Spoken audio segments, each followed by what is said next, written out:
What's up, fight fans? Welcome to my channel. This is Johnny, and today we're going to be talking about the new rule implemented by the WBA regarding rehydration clauses.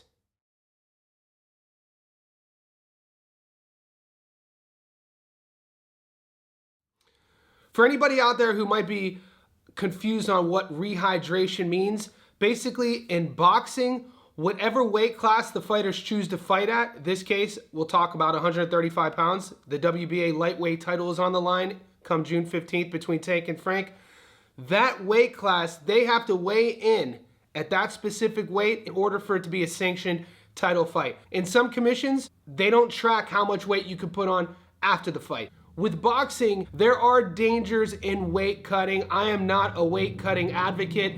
I'm a bit of a traditionalist of the sport. I feel fighters should fight, this will be controversial, at weight that they walk around at. Why not? What you tend to see is throughout the years with the advancement in strength and conditioning, nutritionists, it's only been a few decades since fight camps have even had these guys, these specialists in weight cutting.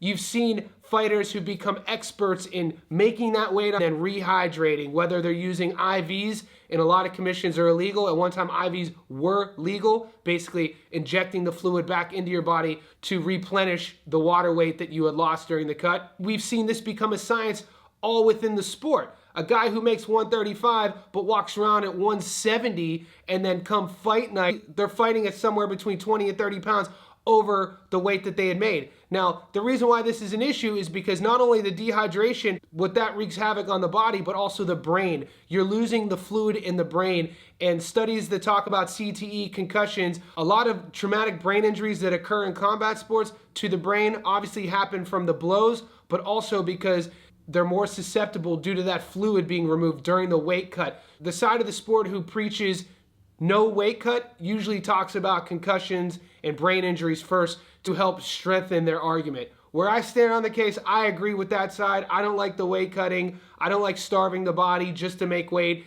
and then putting as much as you can as an advantage for fight night. Something as physical as density, muscle mass, and body weight being brought into the ring could be very detrimental to each fighter. The WBA announces a new rule in their championship fights to where they're implementing a 10-pound weight gain clause or a rehydration clause, meaning that when Frank Martin and Tank Davis weigh in at 135 pounds, they're going to do another weigh-in before the fight starts to see if one of those fighters have gained more than 10 pounds, and if they haven't, the fight will be a non-sanctioned title fight.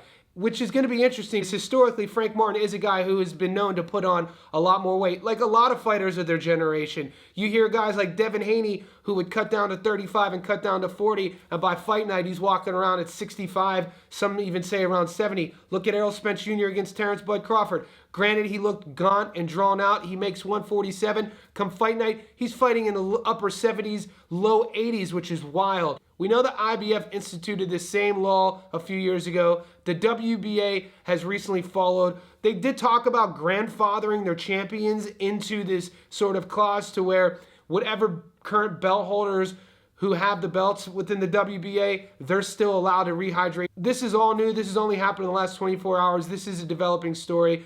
In terms of, though, the haters for Gervonta Davis, who would talk trash about him with the rehydration clause against Ryan Garcia, I never understood the hate that Tank got for having a rehydration clause, because all it says is, let's make the weight, let's both fight at the fight weight, and because you're way bigger genetically, I'm going to limit you from putting on so much more weight to have an advantage. I don't see how that is a bad thing.